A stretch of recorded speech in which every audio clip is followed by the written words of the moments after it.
Wach ni en wach mapek momako nyithindwa matindo to kota gi jonyuol. To maduong' ahinya en mine. Ting'o nyathi dweche 9 e iyi ka berni duto gi sungani duto rumo. Ionge kata figa moro minyalo yangri kode e dier ji nikech irito nyathi. Midhodhe, idhi e osiptal inyuole. Chon wan ok wanyuol kod wach cesarean nikech cesarean obiro machiegni, oyudowa ka wan ne wasenyuol. Ichuko nyathino manyuoli. Mena ino koro miwang'i mak kitanda motegno, chung' motegno, nyon kidi, ichuk nyathi nyaka wuog. They are hard work to produce children and population growth magisekele Kenya ka. Onge piny manyalo dongo ka ji onge. Jogi e jolweny, jogi e polise mwanyuolo nyithindwago, gin ema gitiyo e sirikande, gin magiriembo ndeke, gin magidhi e pi gikwang' kod mende, gin ema gipuro kota chiemo mwachamo. Emomiyo nyathi en musingi maduong' e nation, yani e piny mora mora madwaro dongruok. Wan kota kod young people matiende ni rawere machiegni chopo mana kata koriwa kota gi joma mon wan over 80%. Modong' mamoko go gin chuo koro madongo. To mae e kamiyo Kenya bedo gi hope. Obedo gi geno. Ne en piny madongore mabiro dhi nyime bedo momeu, bedo kod ngima maber ni nyithindwa kota gi mondwa kota gi chuowa duto. Nikech sani gima neno nyithindwa gikendo to githo piyo to giwe mon manyiri. Mon manyiri gi pod ni kod ngima mopogore kod mane wan kod chon. Nene ka dichuo tho tibeti e liel kanyo, jo dala, jaodini ema no ng'ad kaka gidwa bet kodi, kaka gidwaro ritore kodi. To duto nene teko ni e lwet ng'ama dhako. Nikech ka dichuo tho, kiseike, chieng' me ywe liende tiluongi keti piny. Jodong gi kata wakini makanyo kata wuon odu, jobet piny tiwacho ni koro nyang'ane. Waseywe liel mar jaodi. To idwaro nang'o? Ipenji ni idwaro bedo nadi? Kori dong'i e lwetwa. In ming'ado bura. Mondo koro ing'e ka ibiro duoki, ibiro teri, kosidwa timo nang'o. To in wach miwacho ema tiyo. Kiwacho ni to gin kod rusa ma dwaro ng'at mabire udino. Mokiyier kendi. Okiyier kendi. To sani mon wadhi e ba, iyudo odianga buk moro kanyo, iywari kodo, iluro kodo, ma kata jo dala ok ong'eyo, to ni nisetiekori koro wiyi dhi liel. Kacha ne wich ok liel, wi dhako mane jaodi otho ok liel nyaka chieng' moyudne dichuo manyien. Koro joduto ng'e gweng' kanyo ni ng'ane ni kod magugu, en kod ginene, liel pod oywago chuore. To sani dichuo iko kawuono to kiny ndalo 3-4 to agwati moro osedongo menore kodi e ot. Magi gin gik makelo ginene chira, to kelo kota tuo, kelo kota lal mar oganda. Oganda walal gi sani. Magi duto gin gik moko madwaro mondo ji obed piny mondo wachi. Mater chati nyalo non bubidhe budwoke kare. Nikech responsibility nitie kuom oganda monyono nyakoni. Omo nyar ng'ato, unyuomo uketo obiro donjo kuomu, to ka dichuo tho ni, to ni ting'ri kod nyithindi mondi. Nyithindo go jeans magi gin mag ng'ano. Mokwongo wan kwa tedo ni dichuo to jeans wa ok lokre. Wari men kod jeans mane nonyuolwa kod okucha.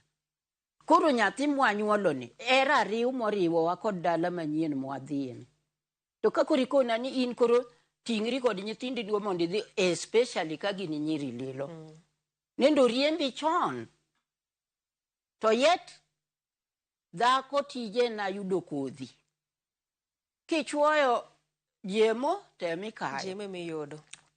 Kichwoyo bel mar oloro, mane mikayo. Kipidho rabuon, mane mikayo. Ng'ano man kod kodhi mar dhano en dichuo. Adwa wacho wachno maler gi dholuo, ni chuo mondo we nindo e itgi. Ki in ng'at mariethore, imadho kong'o throughout, imer, ionge kod ngima malong'o kidewo, to kota kothi bende lal. Koro kinyuol to nyako. Kinyuol to nyako. Kinyuolo nyako mar adek ikoni ting' misiki dog thuru kod ogwangego. Hala!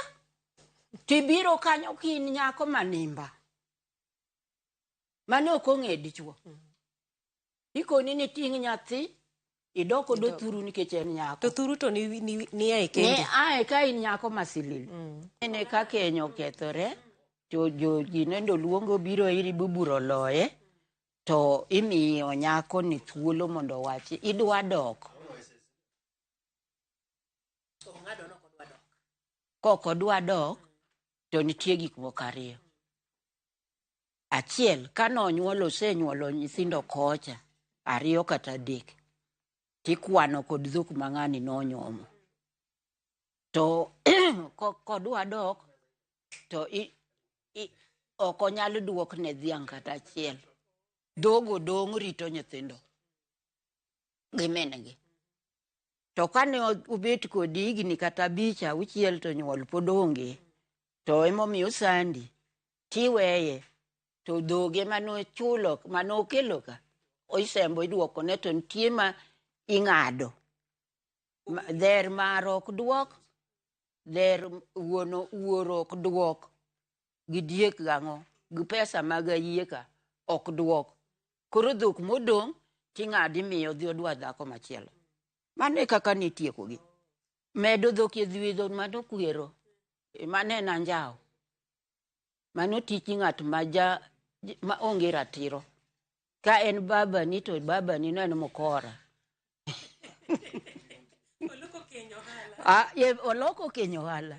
Kenyo ok tim kod ohala. Idwaro adiera kende. Kisenyuolo nyithindo kocha, to iwacho ni acha ni duoknwa uru nyarwa kapod thunde ni otung' kaka nobiro iru. To kok unyal, to dhogo ka wachamo. Onge kumutero wae. Nyithindo nika, to nyaka pidhgi nyaka gidok madongo. Lweny mwagoyo mar rito ngima nyithindwa, ok awach ni gini nyiri kendgi, yawuoyi bende ikawo. Kidhi nyuol, muya michuko kodo nyathi manyako kod mawuoyi onge pogruok. To ka en nyathi maneko kata en nyako kata wuoyi tibiro tho. Omiyo wawe bet gi siandawa ka nyithindwa ikawo itimo kodo hala, tinego e yore ma onge kata tiendi maki lal kodo, to wan mon wanindo wakwoto nindo e wi kitandini. To gima rach matimore ka en sigana, to kod ohala. Sigana nitie, to ohala be nitie. Matiende jominegogi, nitie konchiel ma jomoko mor kod wachno. Gima dwa wacho, ne wan ka kod chon, ne wan kod law ma ne wacho ni, ka ng'ato tho, jonyuolne, ni kod right ma wacho ni nyathiwa no tho, to kwadwa mondo timne postmortem. Iwinjo? Cases mane nitimo ni postmortem gin mag police cases. Ma ng'ato biro monja ka, ogoya bonega. Koro make, idwa tere court.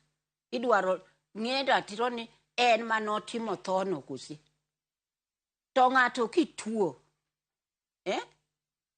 kaka koro sani anatuora, asetuora kuom higni 11. To chieng' moro kanindo Nyasaye luonga ni koro nyadundo bi kuma ne ae koni. To onge rusa mondo tero dhi otimna postmortem. Itimo na postmortem marang'o. Tuo na ji duto ng'eyo. asegora kodo higni 10 gi wiye.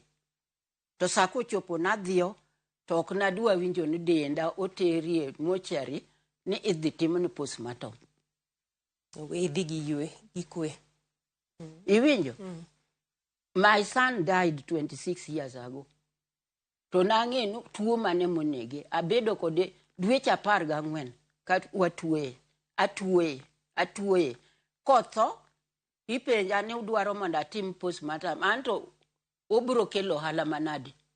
To mar ariyo, postmortem be mitimo gi duto ma polis kowinjo anjan ng'ato tho to gise omo body.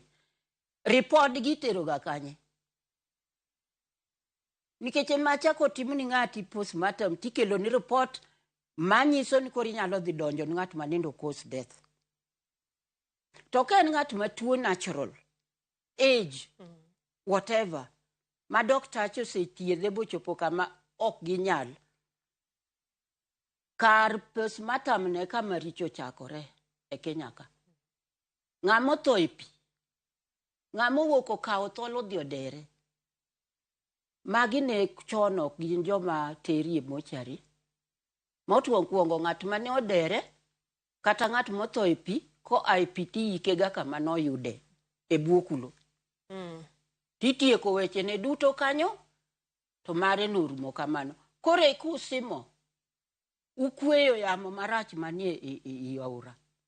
To ng'at mano odhi otho e pi, ng'at modhi odere, igole tere mochari. Ko akuchir wake dala gudhora kach. Kwero ana wacho kaka kuro ng'ama duong' manadongo chon. Maneno gik moko gwang'a. Waya notho e River Nyando. Otieko jumba 2-3 kidware. Kano oyude to dana gowetena madongo duto nodhi kano bo yike tiend kulo nyaka sani kata liende no ne waneno. Mane kako winjo bed. Mawan kaka onyuolwa i dalawa, kwerwa en pi. Dana no wacho nwan kochakore kawuono, onge nyathi manyalo gore pi to yoro. Nikech mano koro waya machieng' oseluro kanyo. Kik udhi e pi.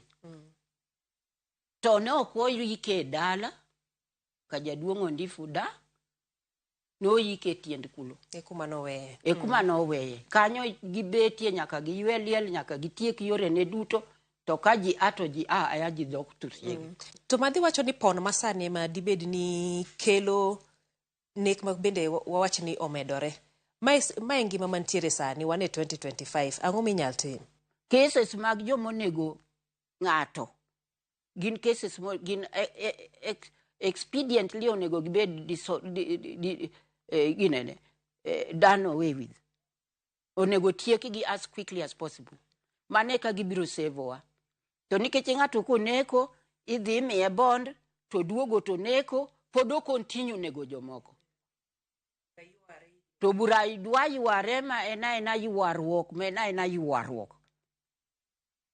Ma bende ai kakuri ol. To ng'ati to nenotho onego ratiro kama, to action onge. Sirikal ni kod tich maduong' monego tim n'oganda. Wadwaro security, maximum security. Mon moti ing'ada ng'utgi. Mon moti nyithindo matindo dhi to rape butho. Mano ok piny ma ji onego bedie kod kwe. Waonge kwe e Kenya ka. Kwe onge to dongruok ok bi bede ka kwe no onge. Kat wakel pese maromo nade gi nade to ka onge kwe to onge dongruok. Peace comes first. Yeah.